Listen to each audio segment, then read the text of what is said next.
Lundstrom said this is a breakout session. The title of the session is Why Be the Making and Healing of a Homosexual.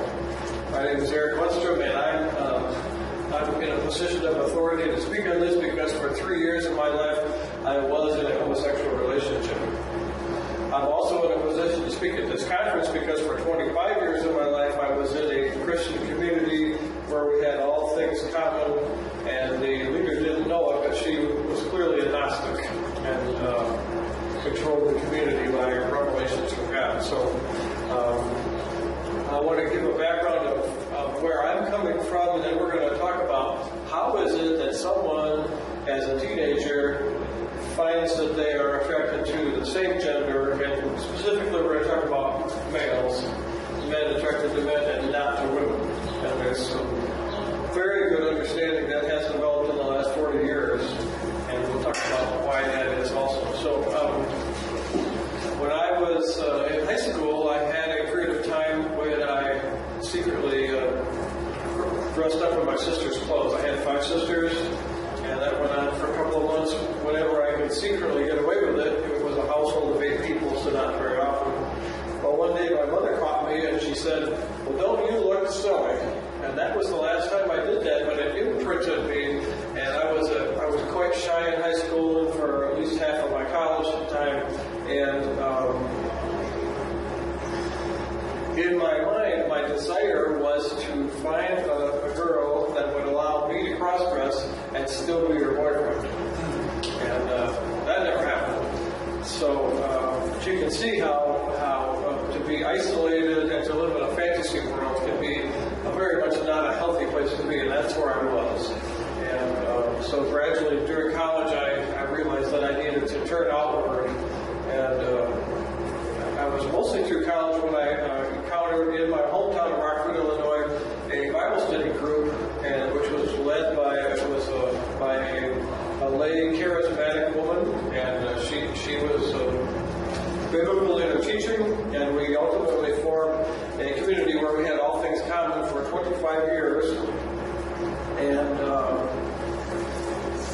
it was a pretty normal Christian environment to start, but it got to be more and more weird, and because of her complete Gnostic control that she had. So in 1990 there was a shakeup. One of her relatives left, no longer believed in her, and I was moved in with her son. And the community was not designed for close relationships. It was set up to try to keep people on edge. But her son and I became instant friends. I had never had a really good friend, a really close friend. We were instantly close friends, and it developed into an emotional intimacy. We were both musicians and singers, and then it developed into a sexual relationship for 3 years, and I was grieved about it, and the other fellow was not, because I used to say, "This has got to stop." This was in 1990 to 1993, and he would say, "Well, you're what I've always wanted." He had no intention of stopping it.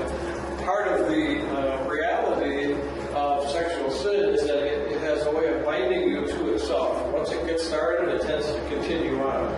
And we as just ordinary persons don't have the power to end that. It's a spiritual battle. So by 1993, I was convinced that I was going to hell, because obviously Paul and Timothy talks about this list of people are not going to inherit the kingdom of heaven. And I was so miserable, I started memorizing scripture, which I was not allowed to do in the community because people that had gone to college weren't allowed to read their Bibles. But I was so miserable, I decided to start memorizing scripture, and I found it comforting. And a couple weeks later, I said once again to this person, "This has got to stop." And it stopped. So a couple of weeks went on, and there was no sex that was going on, and I was pleased, but I was also terrified it was just going to start right back up again. So I memorized more scripture. I ended up memorizing 3,100 verses. And I lived with this person another 4.5 years, and there was never any sexual involvement from then on. And I think of that verse that says, "Having a form of godliness but denying the power thereof." I was a religious person in this community, but I did not have the power of the Holy Spirit to back up what I said. But once I started drinking in and eating and digesting Scripture, then I did have the power of the Holy Spirit backing me. And then in 1998, although we had no authority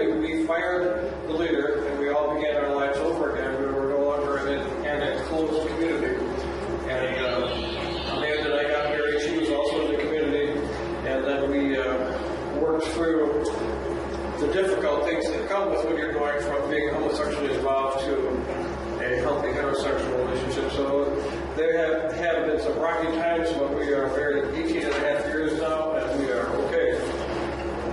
So the topic today really is, how is it that someone finds themselves with same-sex attractions? And I have an outline here which I'll just read for Andre's benefit. There are 4 different insights which will give you some interesting understanding. One is by Elizabeth Moberly, then Ricky Gillette, then Joe Dallas, and then Alfred Kinsey.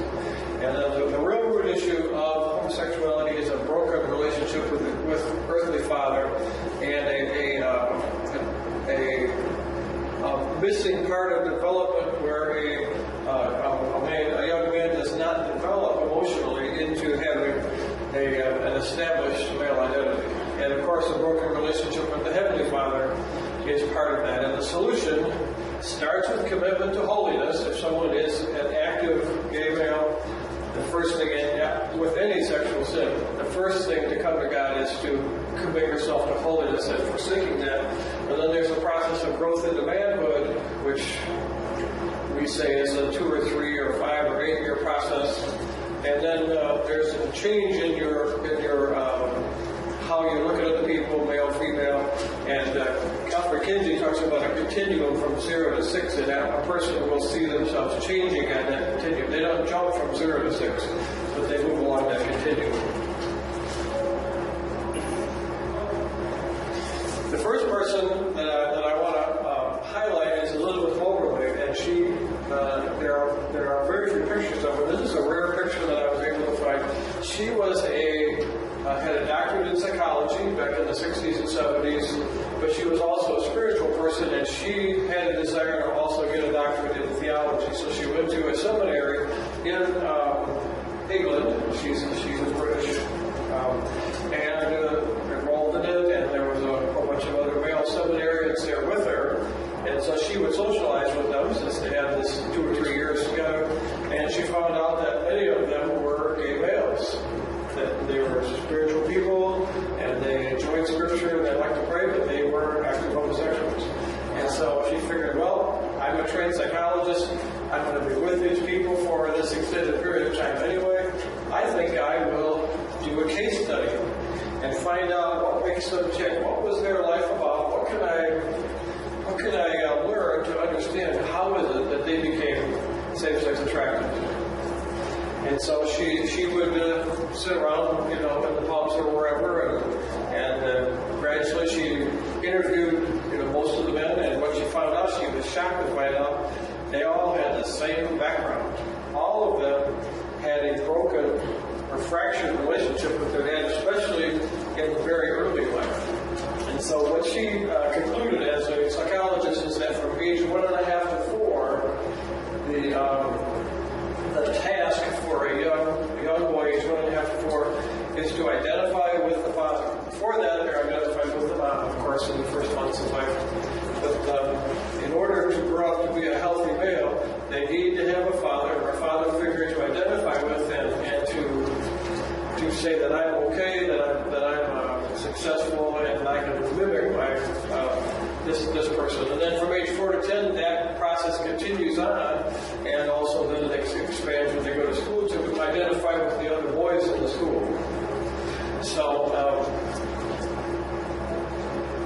for these men at the seminary, whatever it was, so let's say their dad was really into sports, he was into rugby and soccer, and they had older brothers, and he loved to play soccer with the older brothers, but the little boy was more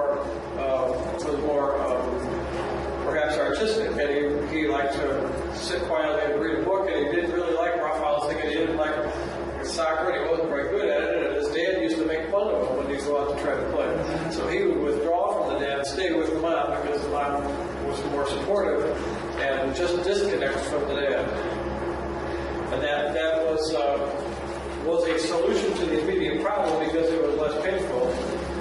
However, that boy is then missing out on a developmental stage that is necessary for him later in life. You can say, in a way, this protective device works well. By taking no chances, he avoids further rejection, but then he misses out on connecting with males.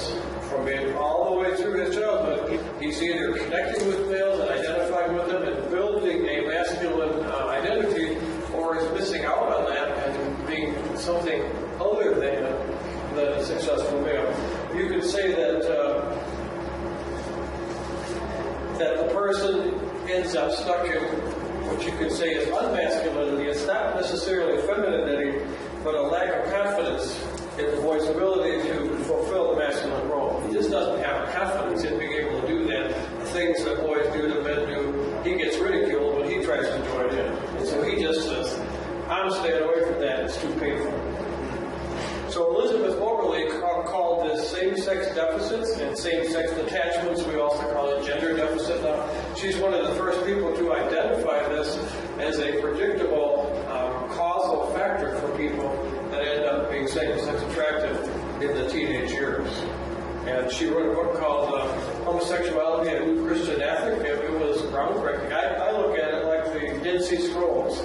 You know, the Dead Sea Scrolls put to death the 200 years of skepticism that had said that those Old Testament prophecies clearly were written after Jesus because they are too accurate. They couldn't have been written before.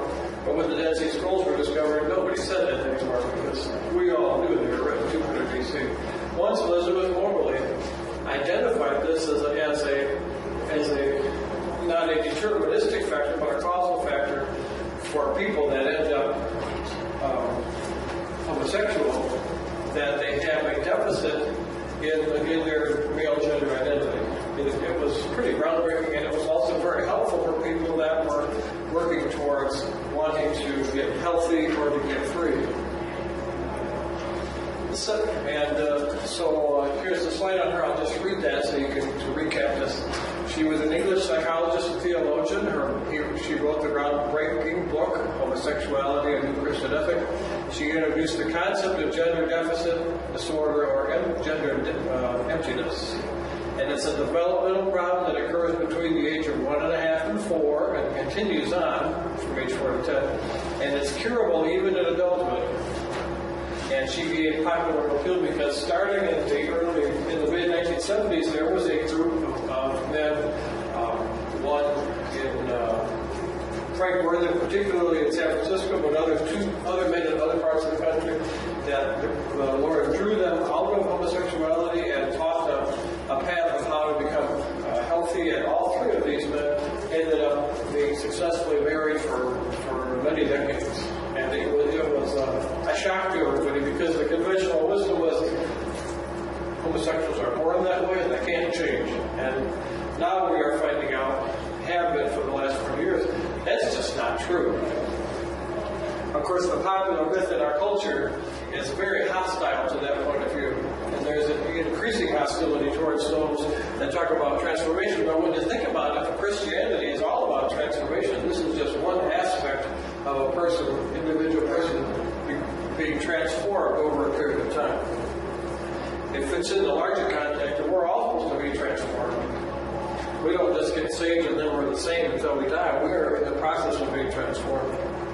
The second person who had a very interesting insight, his name is Ricky Shillette, and he's down in Dallas-Fort Worth. And he worked with he noticed, he's worked with more than 1,000 men that have been impacted by same-sex attraction. And he noticed that the ones that have trouble with this have a more sensitive temperament. And from his point of view, only like 5% of a male population has a sensitive temperament. The others have a rough and temperament. And so that is also a factor. Now, most pastors have a sensitive temperament. They have a heart towards God. King David had a sensitive temperament. So to have a sensitive temperament doesn't make you homosexual, and it's not a bad thing. There are a lot of the creative leaders in America have sensitive temperaments. There's great advantages to it. But it also can, especially if you're rejected by your dad or perceived that you are, double up the possibilities that you're going to experience gender deficit. So I want to play a little clip by Ricky Shillette, and he's going to talk about the difference between sensitive temperament and rough and tumble temperament. And then at the end, we're going to have another clip where he's going to do a summary. So here's Ricky Shillette, clip number 1 about temperaments and how this affects this issue.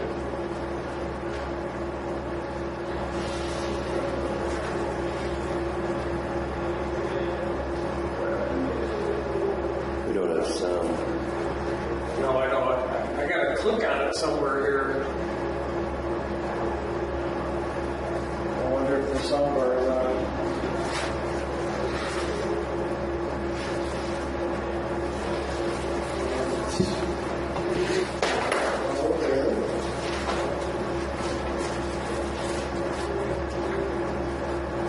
Basketball and baseball and soccer, and if they're angry or if they're happy or if they're upset, they punch things, they kick the cat, they punch their sister. I mean, they do all those kind of things to just kind of be physical. It's the way they express themselves. They're very physical in nature. They tend to be mechanical, but not in the engineering kind of sense, more in the, I like to tear things apart and build things back together, missing a few parts. You know, and so they're very mechanical. Now, sensitive boys, on the other hand, are very different than rough and tumble boys, as you might imagine. Their names are different, if nothing else, okay? But they go through life differently. Sensitive boys actually go through life with a big magnifying glass attached to the lens of their soul.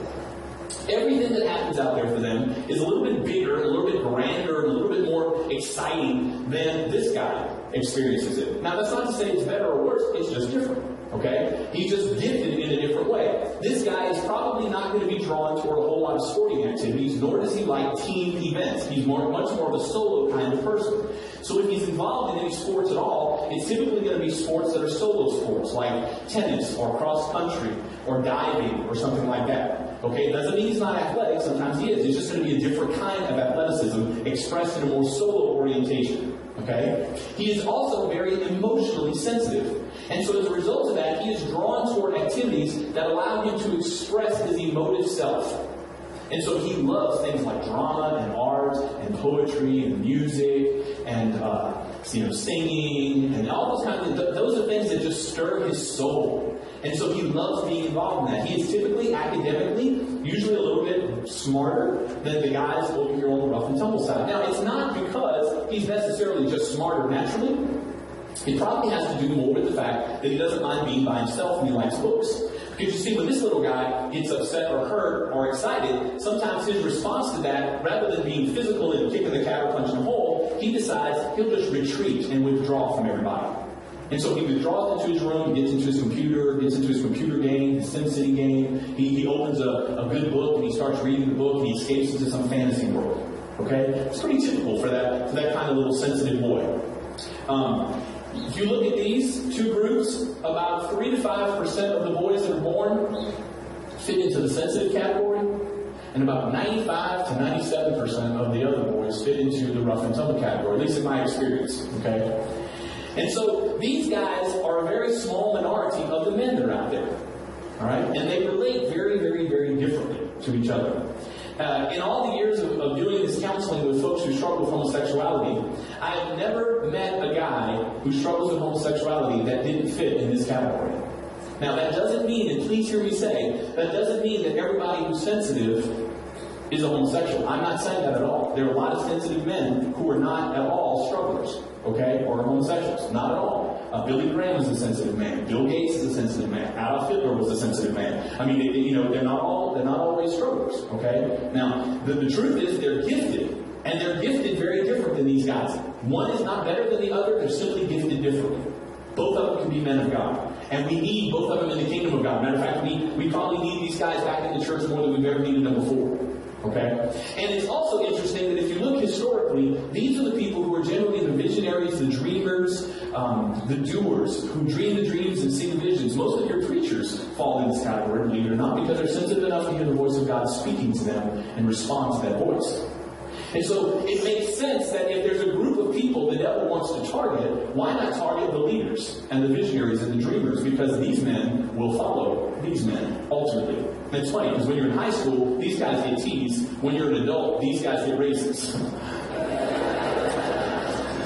Yeah, vengeance is mine, saith the Lord. All right. So these little sensitive boys grow up, and what happens is when they start interacting with the rest of the world of men, they suddenly feel pretty early on in life, maybe 4 or 5 years old, they feel very other than the rest of the boys around them. Now, they don't know why they feel that way, but they just do. And it happens really young, like kindergarten, first grade. They're interacting with all these other guys, and they feel very different. Like, for instance, it may be that they're out in the play yard, and they're enjoying outside recess, and all of a sudden there's 10 little guys out there, and they're running around having a good time. One of the little boys fall down.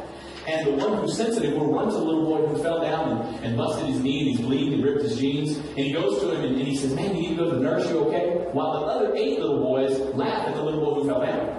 Okay, it's the little sensitive boy who's going to go hell. That's just the nature of how he functions. Now, in order for this little boy, whether he was sensitive or rough and tumble, to develop appropriately, develop healthily in his life, appropriate gender identity, he needs 3 things, and he needs them most importantly from this guy. And we call these 3 things the 3 A's. Now, what are these 3 things he needs? Well, he needs affirmation. He needs attention. And he needs affection. Affirmation, attention, and affection. And he needs it most importantly from this guy. Now, why do I say that? Why does he need it from that male? Why is that so important? Well, I wish it wasn't that way. If I would have been God, I would have made it differently. Because I'm like, Lord, don't entrust all that to a man. I'm a man. I know how ridiculous that is. But the Lord said, no, you don't know how much I know about who you are.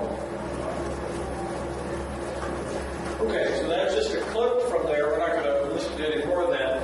But what we've said so far is if a person has a broken relationship or a fractured relationship with the dead, it leaves a lack, a very definite lack of I'm missing something. What is it I'm missing?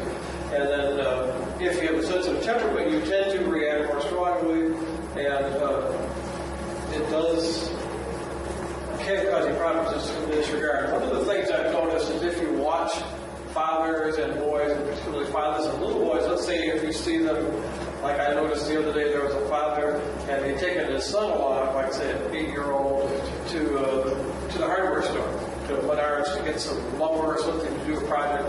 And then you could tell that boy was just delighted to go along with his dad, and they were doing this together, and there was man building going on in that boy. All this quality time that he gets with dad, where he and his dad are both doing something that they both like doing together, that's identification, and it's a healthy building block for becoming a healthy, well-adjusted male when you get to be 12 or 15 or 18 or 20. That kind of input. And even as an adult, for someone that didn't have that as a child and has other factors that are tending to move him in an unhealthy direction, you can get that repatriation or the reconditioning done just by other men in the body of Christ. If they invite you along with what they're doing, whether it's doing cleanup at the church or going fishing together or going out to dinner, and you are accepted among these other Christian men for being an authentic Christian male, that male building can take place as an adult, but it takes more of it to make up for what you didn't get as a child. But that's actually, we have a ministry that we work with men and have for 12 and a half years that are impacted by same-sex attraction, and we give them hope for this process, this what is now a well-worn path over a 40-year period, where thousands of people have experienced significant change. And that bonding with other Christian men is part of the solution to the problem. A little boy. Now, the third person I want to talk about is Joe Dallas, and he's actually quite high profile in our culture. He wrote a book in the early 90s called Desires in Conflict. And you have a desire to please God, but you also have a desire to get affection, attention, and affirmation from other males. And on account of testosterone being flooded into a person as a teenager, it then becomes a sexual object where you desire to be sexually connected with other men because you feel this missing, this vacuum, this hole in your development. And so he wrote Desires in Conflict, and we're actually studying that in Hope Eternal these days. We're taking a chapter each time we meet, and he does a very thorough job. At the beginning of the book, he talks about you are here. And he uses the analogy, if you go to a big mall and you have a specific store you want to go to, but you've never been in the mall before, it can be bewildering to try to find that in the mall. And every now and then there's a kiosk, and it has a little map of the mall, and it says you are here. It shows you where you are. It shows you where your store is. It shows you the direction you need to go in order to get to that store. So what he was talking about at the beginning of this book, there's a lot of different men that we work with. Some have been same-sex attracted primarily for the last 20 years of their adult life, but have never acted out. Might be involved with pornography, just secretly. Some people have been very active. Some people have been prostitutes. But they, at the point where you start connecting with God, you have to say, you are here. Figure out where you're at, where you need, what direction you need to go, what you need to do in order to come into a place of healing and wholeness.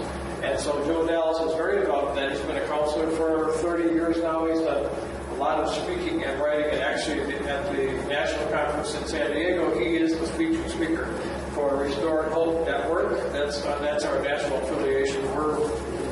We are Hope to Turn. We're the local teaching and support group, and then Restored Hope Network is the national. So Joe also has some lessons that he uses. But this is a good place to start with. You are here. Assess where you're at. Assess your options. Do I go back to being sexually active and to take the pressure off myself? Or do I turn towards God? But the problem with satisfying your flesh is you reap the whirlwind as far as oftentimes there's alcohol abuse, drug abuse, depression, codependency. There's a whole bunch of things once you have turned towards darkness and not towards the light. But at the beginning of the book, he says you've got to decide which way you want to. Here's the pros and the cons. Here's where you're at. What do you want to do? So he helps people to, if they're going to pursue this, to make a commitment towards a good path. And then he outlines what that's all about. All through the book. It's an excellent resource. Another person that has been very helpful was Alfred Kinsey in 1948. He wrote, I think he did sex research, and he wrote about it. He has a continuum that he talks about, 0 through 6, where 0, a person is exclusively heterosexual, no homosexual attractions. 6 on the far end is exclusively homosexual attractions. Now you can take number 3 in the middle, equally heterosexual and homosexual, or number 1, predominantly heterosexual with incidental homosexual attraction. So I would say I was at number 1 coming out of college and in my early years, or I was actually married for a period of 10 years and predominantly heterosexual. Only occasionally did I have homosexual attractions. But being in a homosexual relationship, after 3 years of that, I had moved to number 2, where I had more than incidental homosexual attractions, because that was what was actively going on in my life. And that brings us to the point that psychologists have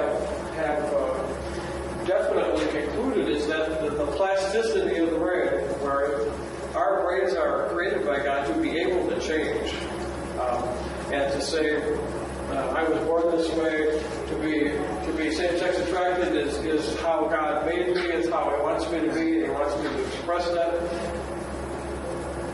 Number 1, it's ungodly, but number 2, the reality is that we are made so that we can change. And also, psychologists now know that sexuality is fluid. It is not fixed. Someone's not fixed with the sexuality at birth. That's just an out-and-out lie that the culture likes to say, so that they can be free to indulge themselves. Oh, this is who I am, I can't change, I might as well go ahead. So this is something that is helpful for a person that wants to move in a healthier direction. And what happens is they will be able to identify themselves as 0, 1, 2, 3, 4, 5, or 6, and over time they gradually move towards a smaller number. How fast that happens is partly up to God, partly it's up to how motivated the person is, and whether they're going to take initiative or they're just going to be passive and say, well, God, you better change me, well, then nothing might happen. How good of a support system, to have a good support group, and also to have good Christian male friends, to have someone that you can be accountable to. And so there's all these factors on how quickly this process will go. And only God knows that. And as Americans, especially, and as human beings, we want to have a fast food mentality. Well, let's take care of this in a month or two so that I'm no longer homosexual and I'm only attracted to women. It's not that simple. So the continuum of 0 to 6 is very helpful, because the culture will say, well, did you change? Are you straight now? You don't have any same-sex attractions? Are you gay or are you straight? And you have to say it's a lot more nuanced than that. It's a lot more complex than that. It's a 0 to 6 scale. Some people are 6 where they're only homosexual in their attraction. Some people are 0, they're only heterosexual. But there's a lot of shades in between, and change tends to happen along this continuum where you're moving towards a difference rather than someone snaps their fingers and that can stick a carrot. There is something else that should be mentioned, and that there's a lot of misinformation in the church. One of the ones is that people, evangelicals would say, what a terrible thing that this person is choosing attraction toward male. Right. And we're actually, one of the founders of the ex-gay movement, his name was Alan Benninger in Baltimore, he said he worked with more than 1,000 males, and he never met a single one that chose same-sex attraction. This is all coming out of the developmental experience of this person starting at age 1.5. Often one of the other big factors is sexual abuse. They say that 16% of males are sexually abused, but if you take the population of people that are gay identified, 50 to 75% of those were sexually abused as children. And we've heard a lot of sad stories. I was talking to a fellow that's in prison, in the county jail, and he's had a very rough life, and his uncle abused him from age 4 to 14. His dad wasn't there, his mom was into partying, and his uncle for years and years, and that had a huge impact on his male identity and upon his attractions as an adult. So that's one of the other factors, is the presence or absence of sexual abuse. Another factor is how long have you been an active gay male? If you've been an active gay male for 30 years and you've got some really deeply worn habits in your brain and synapses, you might never end up married. You might just be a person with holiness unto the Lord with 30 years of reinforcing those patterns in your brain. That's a lot of work to undo. So all of those factors have to do with the expected outcome. Okay, so as far as the solution, continue a commitment to holiness, because God can't really work in your life if you haven't set aside sexual sin. That has to happen. That has to come first. And then there's some trailblazers that you can list when they go. But I just listed 8 here, people that have had a major impact in our understanding and helping people to successfully move from unholy sexuality to holiness and healthy emotionally.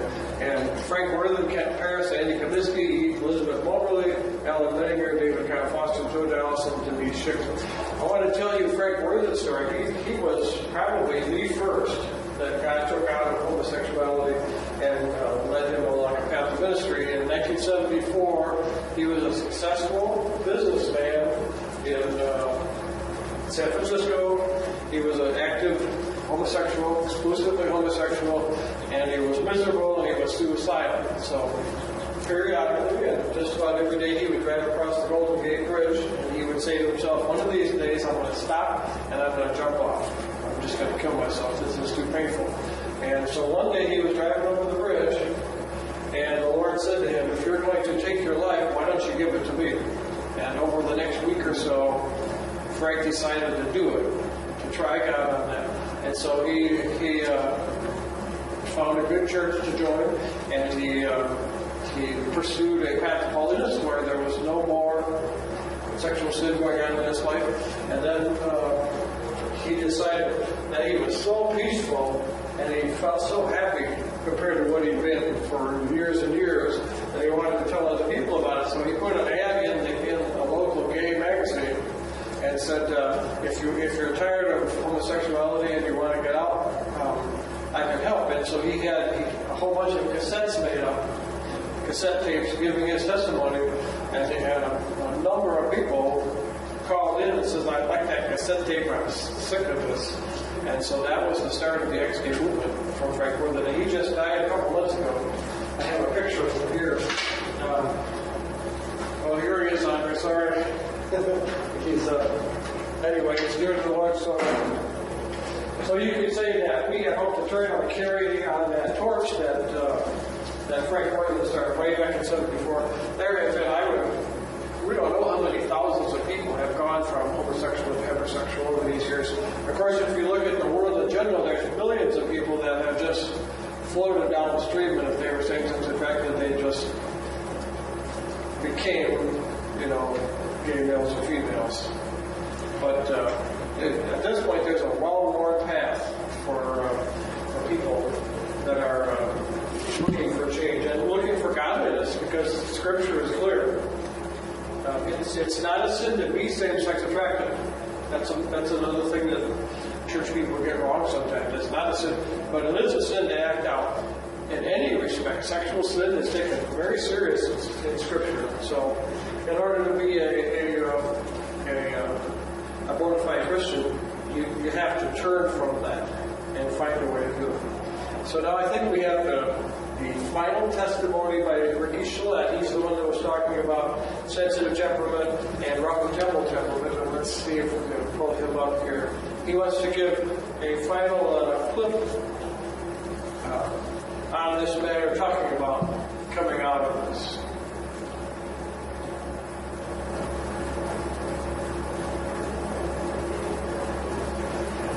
Now you look at all that and you say, now how do you know that's true?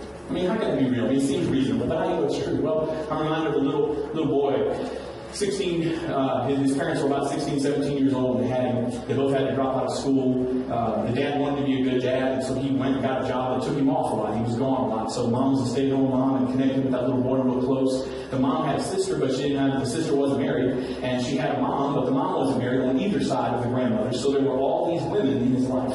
He was a little gifted, talented, very sensitive young man. And so he was drawn to all those kind of expressive, emotional kinds of things. About the time he was 5 or 6 years old, one of his grandmothers got married.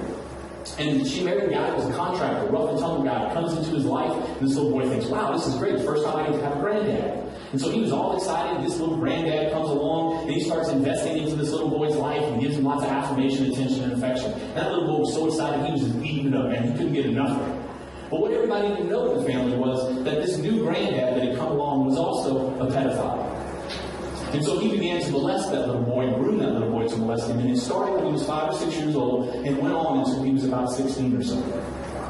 And the mom and dad were real strict. They didn't want anybody else to babysit the kids because they were afraid that something like that would happen. But every week they would deliver the young man to his grandmother and his grandfather because they were family. And so for 16 years, abuse happened. For 10 years, from the time he was 6 to he was 16, for 10 years, sexual abuse happened almost on a regular basis for him. It's pretty scary for him. When he got to be going through all those stages that you see there, he was having relations with his grandfather. And it was part of it that he loved it, but part of it that he hated, he didn't know what to do with it. But about 16 or so, he said, I think this needs to stop. But he didn't know what to do, and his life was kind of falling apart. But nobody knew it on the outside, because on the outside, he was doing really well. He was all on top of the stuff at school. He ended up graduating the top of his class. He gave the commencement address.